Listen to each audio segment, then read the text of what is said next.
Hey guys, welcome back, it's Ripe again. In today's video, an entitled Karen manipulates my river property and floods my house. Then a Karen calls the cops on me when I refuse to let her kids play in my pool. Please watch until the very end because this time we have two title stories. Let's dive right in. The first one of our main stories starts like this. It's a nice thing to have a pool when you live somewhere quite hot. I spent a lot of time working and saving money so that I could get a pool in my back garden for my family to enjoy, and when I finally got one, I was the envy of all the neighbors. I was not greedy with the pool, don't get me wrong. I would invite everyone round now and then for a barbecue when the days got really hot, and when Karen next door asked me if she could use the pool when I was not around, I was more than willing. So long as she told me she was gonna use it first. Things went alright for the first couple summers. Karen would always call or knock the day before. She wanted to use the pool and she and her kid were pretty decent. Sure, now and then they would leave a little mess, but nothing more than a used sun cream bottle or a chocolate wrapper fluttering about in the wind. I thought nothing of it, and we all miss things now and then, but this behavior escalated so slowly over time. One day I might find a candy bar wrapper, another time I might find a chip packet, but never more than a single bit of trash. This grew over the next summer season though, and what really ticked me off was when I found a discarded, half-eaten ice cream. The wrapper I could forgive getting caught by the wind when no one was looking, but the ice cream was a conscious effort to litter on my property. I told Karen and asked her to be a little bit more considerate, and she tried to play it off that her little kid must have dumped it when she was not looking. I gave her the benefit of the doubt, even though I can feel the frustration building. I should have told her about all the other bits of rubbish I found, or told her that I was gonna start charging her for every bit of rubbish I found. But I didn't, and I guess I'm too polite a person. However, things came to a head when Karen asked me if she could use my pool, as she had a few family members coming over. I told her she could, so as long as she made sure she cleaned up when she was done. What a mistake that was. So the next day, my garden looked like a bomb site, and there was never any sign that Karen intended to clean up her mess. Then another day passed and I had to go around there and tell Karen to come and clean up after her family. She started spouting something I couldn't quite hear, but she cleaned it up with her husband, and I told them that I did not want their family and friends using my pool anymore, and it was just them as there had been no problems before, though finding litter still annoyed me. And well, after that the relationship between the two of us diminished somewhat, and I would often find Karen using the pool when she had not asked first. About the third or fourth time I went out and reminded her that she needed to ask me first before using, because I might have chemicals like chlorine in the pool to sanitize it, and if she or her little kid go diving in there, it will really burn their eyes. She muttered under her breath, never really giving me any affirmation that she was gonna stop helping herself. However, she continued helping herself, and as I warned her one day, I had put treatment in the pool, and when I came home from work I noticed there's a dark purple cloud floating around the pool.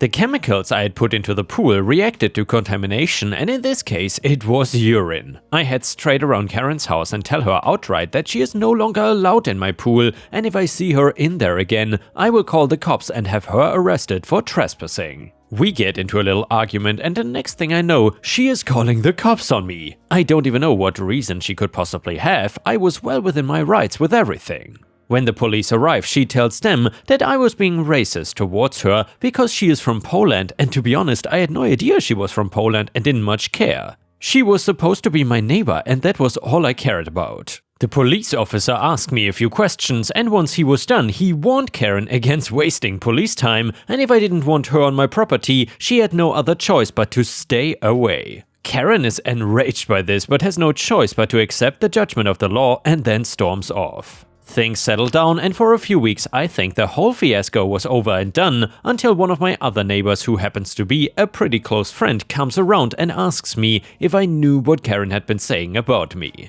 He then goes on to show me a huge list of Facebook feeds that Karen had made, each one a massive essay on how much of a racist I was, how I had singled out her Polish family, and how I discriminated against them constantly.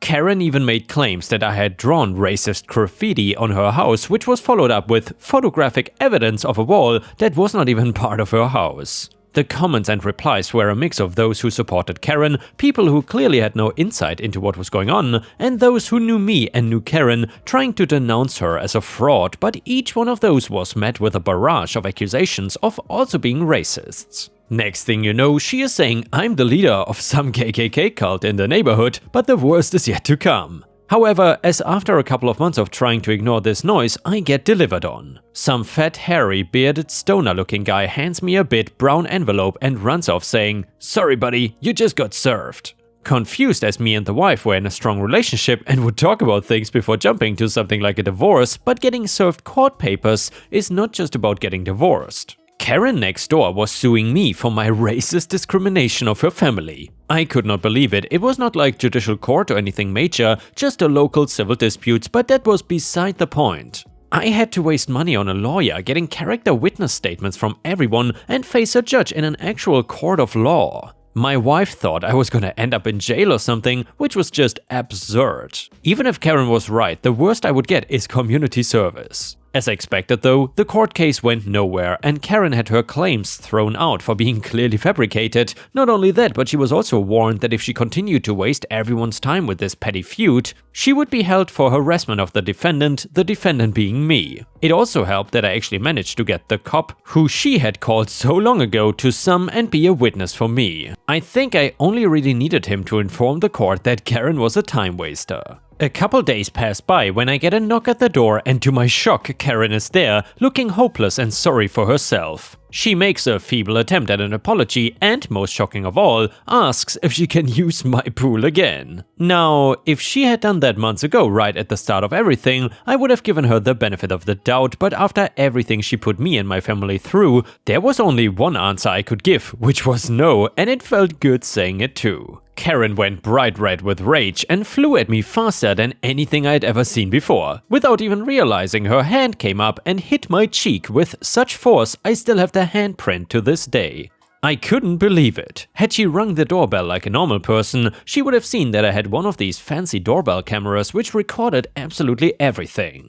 I went away rubbing my cheek and rubbing my hands as she had made her last mistake. I called up my lawyer and by the end of the week I had a restraining order on Karen, which meant she could not be out in her garden if me or my family was. She literally had to stand the other side of her patio doors while me, my family and all my neighbors had fun in the pool. But of course, I also pressed charges against her for assaulting me. Why have enemies if you can have Karens as neighbors, right? Good riddance. And seriously guys, I would not wish these Karens as neighbors on anyone, not even probably my worst enemy. But then again, I don't even have any worst enemy.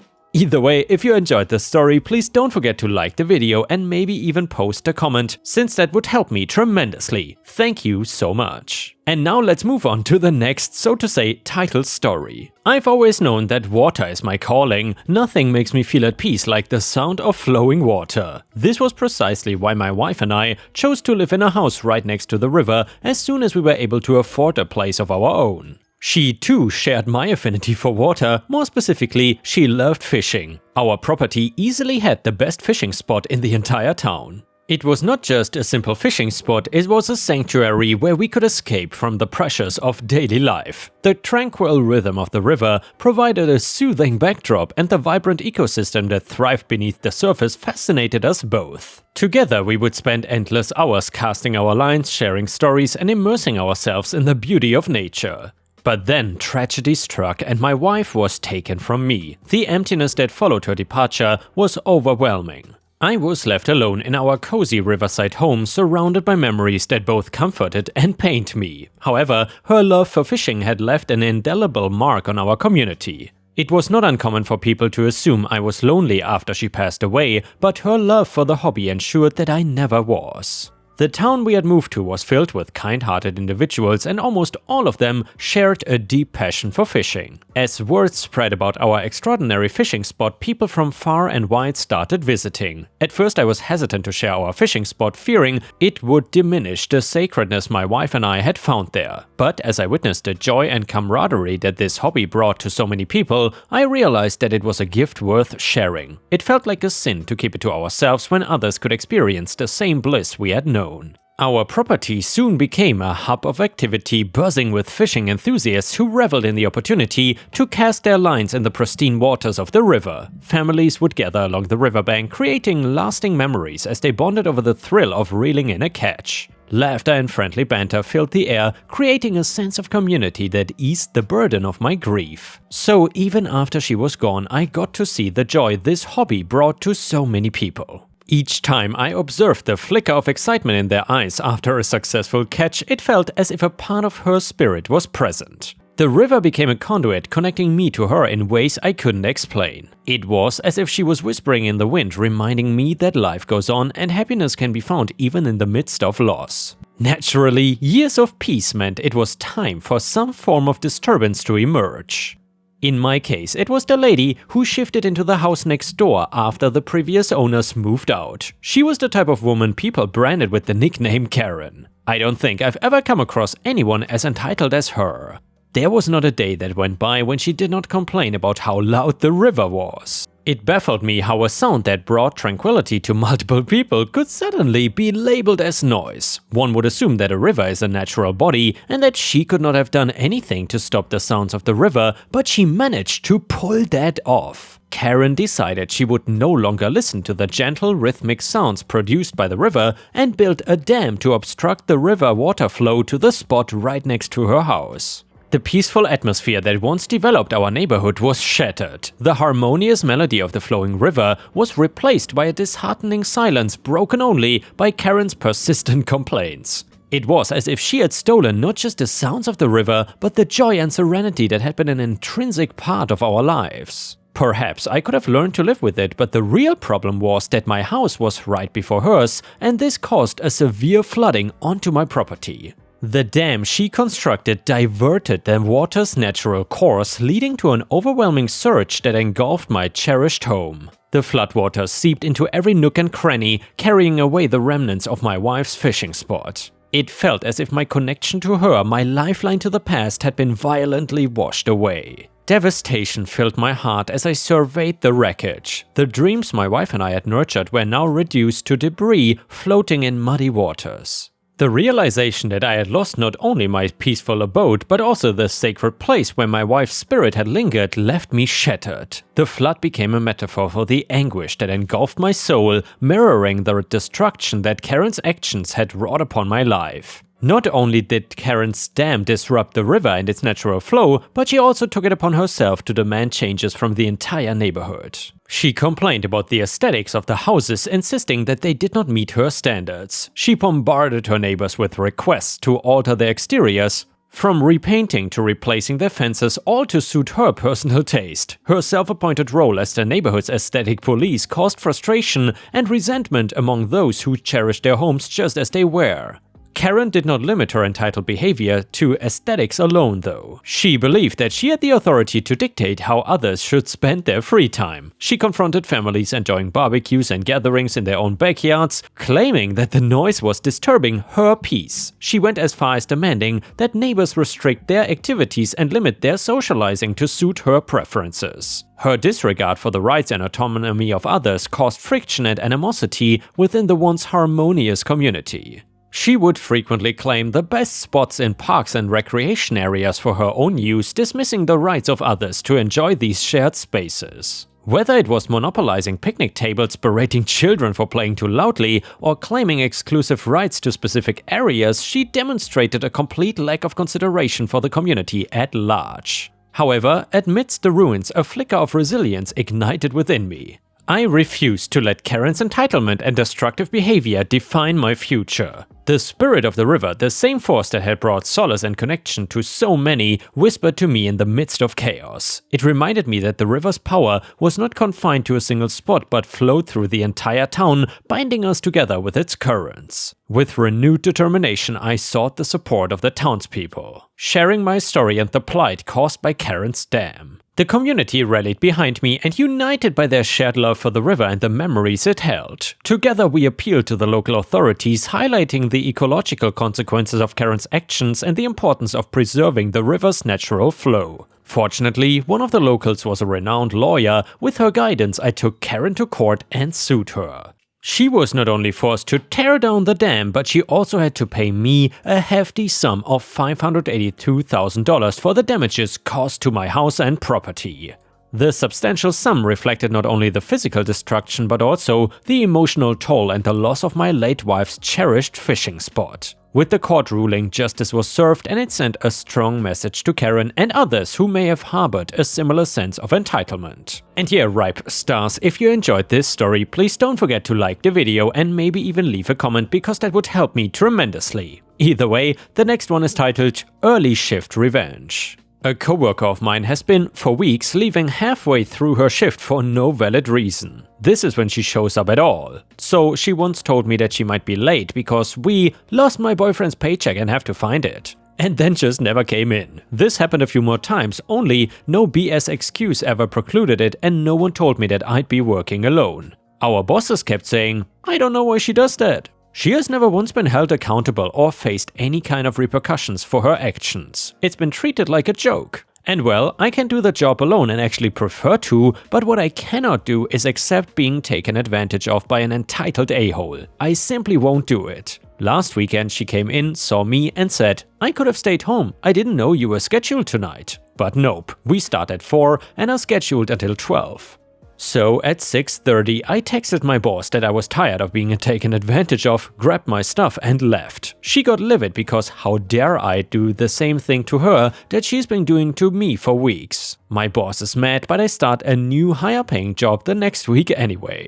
And yeah, ripe stars, I'm curious, have you ever worked together with any useless coworkers that basically offload all their tasks to you? Let me know in the comments how it went, because I've definitely faced these damn coworkers before. Anyway, the next one is titled Entitled Seducer. I started babysitting families in my church growing up. Between ages 12 to 16, I babysitted for over 30 families and I was highly requested in that community.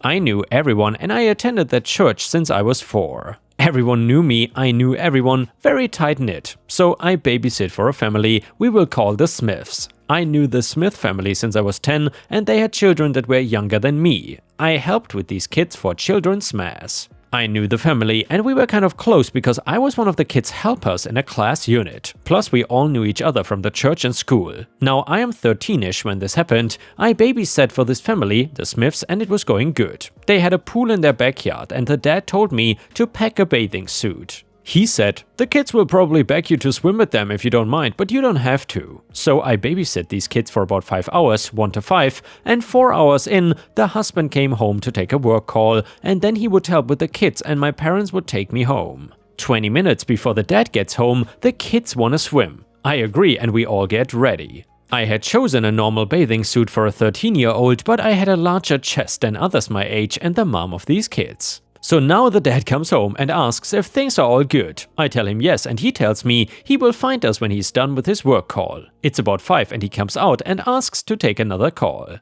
He asks to take a picture to send to his wife to let her know that I'll watch the kids for longer since he had another call. Everything goes good and the kids are having a blast. I help them dry off, help them shower and change as the wife gets ready to take over and the husband had started making dinner. I was in my oversized shirt bringing the kids downstairs when the wife signals to me. She pulls me aside and begins to shame me. She tells me I'll not be getting paid for dressing like a sloot in an attempt to stray her husband from me. That my choice of swimsuit was not appropriate and she should have known better not to trust me. That I was a WHORE and that my boobs would get me nowhere in life and I was gonna be assaulted dressing like that. I was flabbergasted because I'm barely 13 at the time and I was not wearing a revealing swimsuit. I nod and profusely apologize because I wore this to the pool and never had any problems and me and my besties had matching ones. I was sobbing hysterically, took my money and sat on the porch waiting for my mom to pick me up. Then I hear yelling inside, the dad comes out, gives me $50 and goes back to yelling at his wife inside the house. So yeah, ripe stars, let me know what you think about this story in the comments. I would say that the wife definitely overreacted and the way she talked to OP was definitely inappropriate. Way more inappropriate than the stupid swimsuit.